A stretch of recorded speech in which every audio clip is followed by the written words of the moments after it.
J'ai beaucoup travaillé sur le corps humain et le corps humain en mouvement, qui danse, qui cherche la vie. Ressentir le mouvement de la vie dans le corps, c'est pour moi la chose la plus importante. J'ai travaillé donc sur le corps humain et ensuite, petit à petit, j'ai transformé la représentation du corps en gestes, en mouvement, en danse. J'avais envie et besoin de créer librement des écritures libres, spontanées.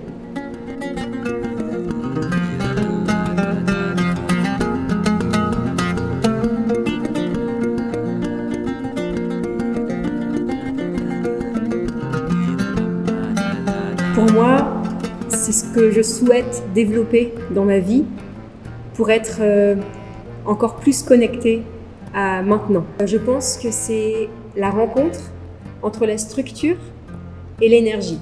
Quand je pense à la gravure, je pense à un message que je peux transmettre. J'aime creuser dans la matière. Pour moi, c'est mon lien à la terre aussi. J'aime le côté technique et le fait de pouvoir reproduire plusieurs fois. Ça me permet de structurer ce que je ressens, de mettre dans la matière.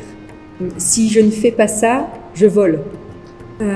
Etching is more structure and calligraphy. Et calligraphie, c'est plus instant présent, le geste. C'est plus l'esprit.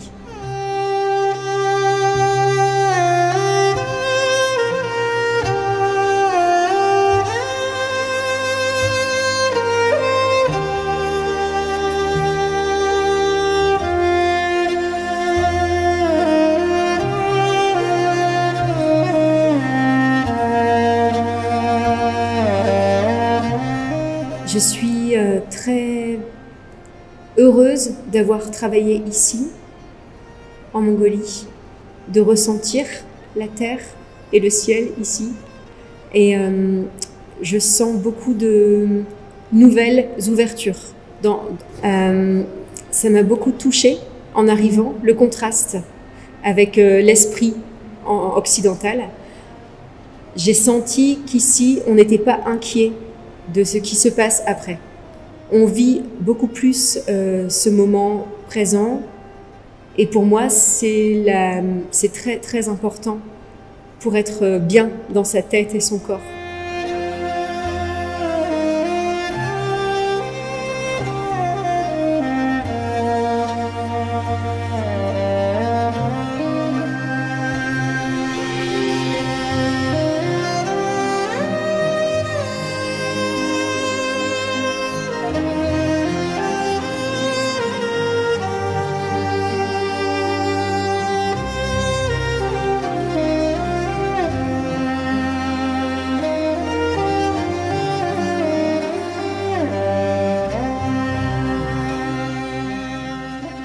L'instant présent, les yeux, les calligraphies des yeux, aucun temps dedans.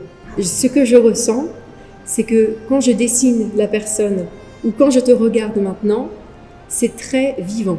Je peux ressentir ta couleur. Dans les calligraphies, je ressens aussi la couleur, l'âme, l'esprit. C'est une vibration. Oui, je ressens la connexion du moment de création. Oui. Je peux voyager. C'est face à face, profond, en dehors du temps. Il y a une impression de rencontrer les êtres, de ressentir leur présence. Et ça, c'est très important pour moi. L'installation suivante, avec les signes de l'infini, les nœuds de l'infini, on va juste avoir un écho avec cette colonne vertébrale et les couleurs, qui représente donc les chakras. Et on a donc ce lien entre les yeux, les identités, les personnes, les âmes, l'énergie des corps, et ensuite le signe de l'infini qui pourrait représenter chaque être, mais avec sa propre couleur. Chacun a sa propre couleur. Et ça, c'est très important aussi pour moi.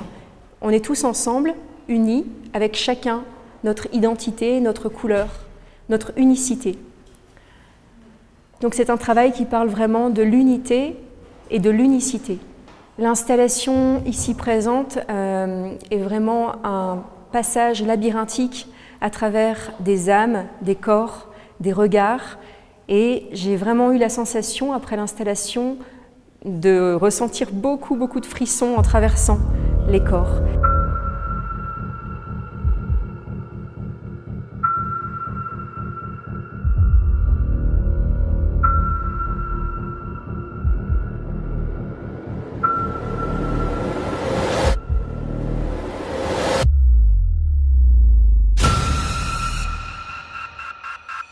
On est ensemble, chacun singulier. Ensuite, on va avancer vers d'autres travaux qui évoquent la steppe, les symboles, l'architecture et les nombres sacrés.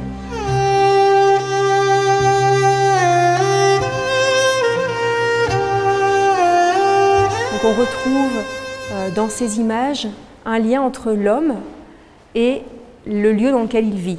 Ici, j'ai rencontré donc dans la steppe des Mongols et j'ai rencontré des lieux dans lesquels ils vivent. J'ai vécu dans une guerre. Cet espace m'a vraiment nourri. Je pense que c'est un espace qui régénère l'être humain, qui est bon pour nous. Voilà, il y a différents travaux présentés. Les fragments sont des morceaux d'infini. Donc je me suis inspirée du signe du nœud de l'infini pour créer un jeu d'illusion, de regard. On peut vraiment s'amuser dans une forme à en inventer beaucoup d'autres. Comment on transforme notre regard. Et je souhaite vraiment mettre l'accent dans cette exposition sur un message important pour moi, le point qui relie le ciel et la terre. Ce point-là, c'est pour moi l'esprit et la matière qui se rencontrent. Et l'esprit et la matière se rencontrent dans le cœur.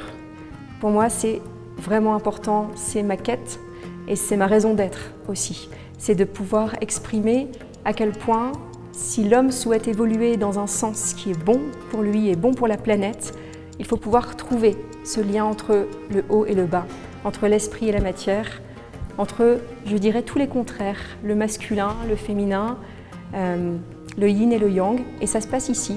C'est vraiment ressentir la présence en nous de ce qui est plus grand que nous.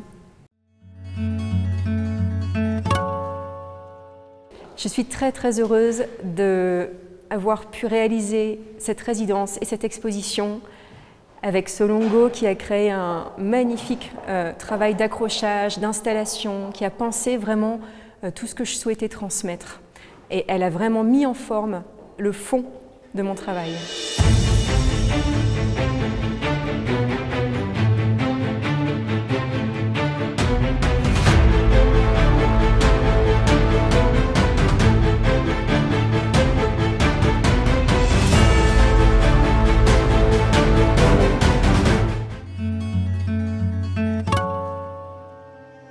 Nous avons organisé pour la première fois une résidence dans le sens de la France vers la Mongolie. Ça consiste à prendre un artiste, le sortir de son milieu français, le plonger dans un milieu mongol et voir ce qui se passe. Et ce qui se passe, c'est toute cette création autour de vous que moi je trouve très intéressante. D'abord parce que ce sont des techniques très précises, très professionnelles.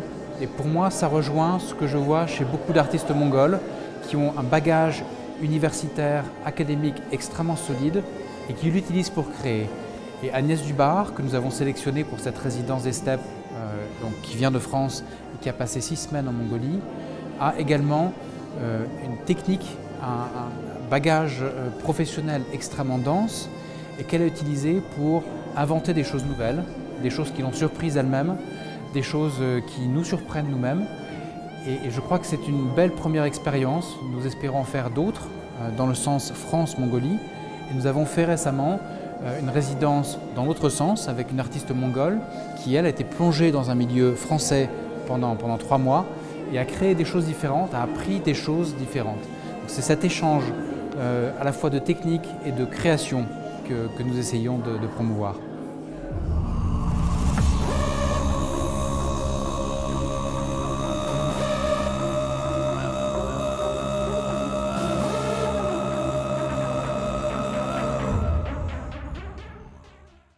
Le travail qui se trouve derrière moi s'appelle « La steppe parle ».